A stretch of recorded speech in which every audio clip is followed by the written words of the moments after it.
Alliance. I just wanted to pop on today and chat about some kittens that we took in yesterday. Some kittens came in yesterday afternoon. It was 4 and they were just brought to us in a cardboard box. Somebody found them on their property, and when we first saw them, it was really clear that they didn't feel good. But if you're not super familiar with our organization, we do routinely take in kittens who are sick and injured. It's just a pretty big part of our mission. So it's not uncommon for us to see kittens who are very sick, but these guys just had a very different kind of look to them. Their eyes were really sunken in and they were really skinny. We immediately noticed that they were having diarrhea, really poor appetite, and by this morning that behavior was continuing even after being treated with and some medication, syringe feeding last night. So we did end up testing them for Panleuk, and unfortunately they tested positive, and they tested a pretty strong positive. If you don't know what Panleuk is, it's a really nasty virus that kittens and cats can get.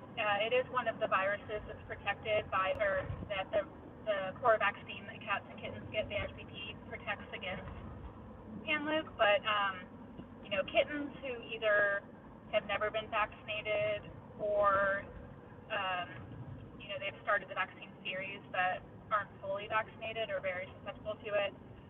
Adults can even get it. But these kittens are 5 weeks old, so even if they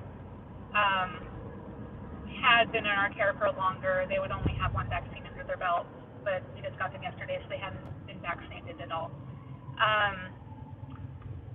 The thing about Panleuk is that it's very aggressive, highly contagious, has a very high mortality rate. I have worked in animal rescue for about 15 years now, and Panleuk consistently is the worst thing that we see. I don't think I've ever dealt with any sort of virus or illness that is worse than it. We have gone a few years now without having Panleuk in our facility, but so I guess we were due for it. But I am just coming back from the vet with them. Luckily, one of our vets was able to squeeze in. So I am coming home with a whole plan for them. We have a Panleuk protocol that we always put into place when we either suspect kittens have it or they get diagnosed with it. So I was able to bring protocol to our vet, and they were able to give me everything on the protocol that we didn't already have in stock.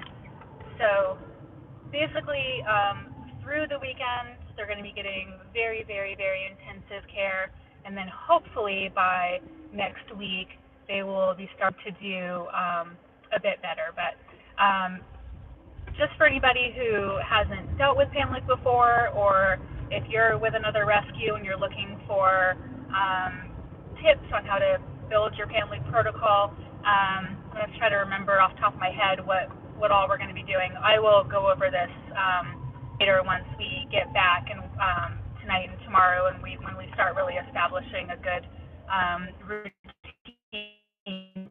Because with Panleuk, because it's such an aggressive illness, the treatment for it is also very aggressive. It's a lot of supportive care.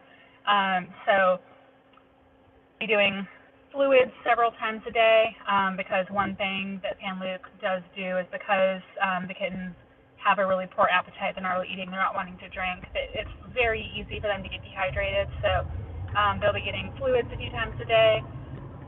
They'll be getting B vitamins, which can help stimulate appetite. They'll be getting an actual different appetite stimulants, they'll be getting anti-nausea meds, they'll be getting probiotics because Panleuk really messes with the gut. It causes a lot of inflammation, and that's a big reason why kittens stop wanting to eat. So they'll be getting probiotics, they'll be getting some enzymes to help with digestion, they'll be getting an antiviral medication, antibiotics,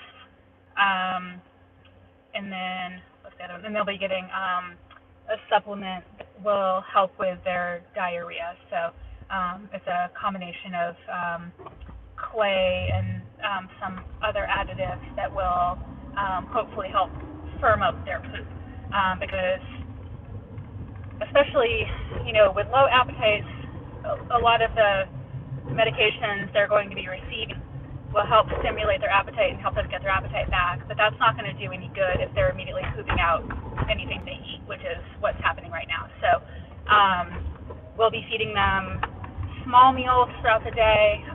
We don't want them to eat large meals and not be able to digest it all and poop it out. We want them to be eating small, nutritious meals throughout the day. So these kittens will be receiving very intensive around-the-clock care,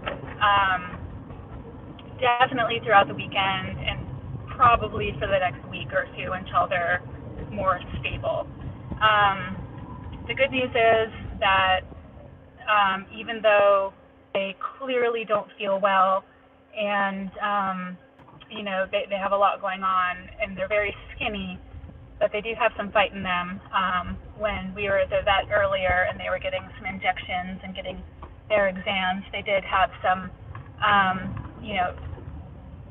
sassy spice to them. So I think that will do good for them. They hopefully will be able to stay strong for the next few days while we get a few days worth of medications into them to hopefully get them started on the rebound. But we will be quarantining them in a part of our nursery that's away from all other animals. Since Panleuk is very, very, very contagious, it would be important for any rescue to have a good quarantine system. But our rescue specifically focuses on newborn kittens. We are a neonatal rescue. So because of that, a lot of the animals who are generally in our nursery are not old enough to be vaccinated even once or twice, let alone have their entire series of vaccines in order to be protected. So while I've been at the vet, our foster coordinator has been working to get as many of the animals who are at our facility into foster homes as possible, and that will help us for two reasons.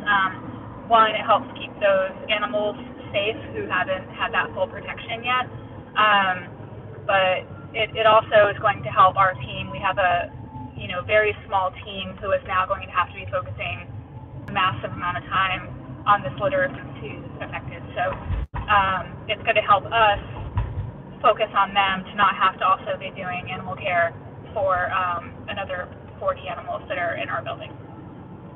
So when I get back, we will be able to set them up in our quarantine space. They just got a bunch of medications at the vet. We shouldn't have to do any more meds until later this afternoon.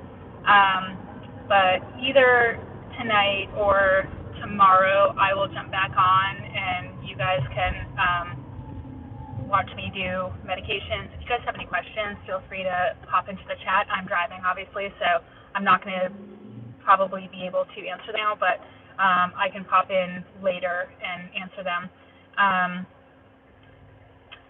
But yeah, if anybody's local, some stuff that we do need right now to keep on hand for these kittens is we need linens donated to us, and we need some disposable little cardboard trays.